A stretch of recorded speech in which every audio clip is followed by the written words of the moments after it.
In this problem, we have a pulley that's constructed by gluing two discs together so that they can rotate at the same rate. Each disc has a string wrapped around it with a mass at the end. When we release the system, it's going to accelerate as we see here.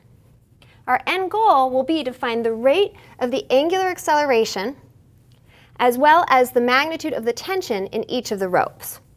Let's go ahead and assign some numbers to these values.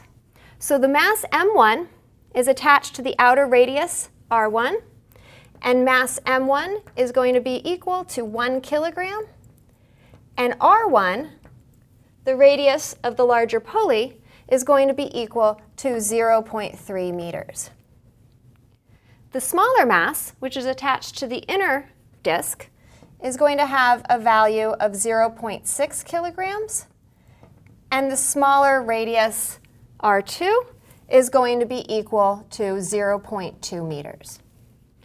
The moment of inertia for the two discs together, so for the total pulley, is going to be given by I total is equal to 1.7 kilograms meters squared. And again, our goal is to find the magnitude of the angular acceleration alpha for the pulley and the magnitude of the tension in each rope, which we'll call T1 and T2.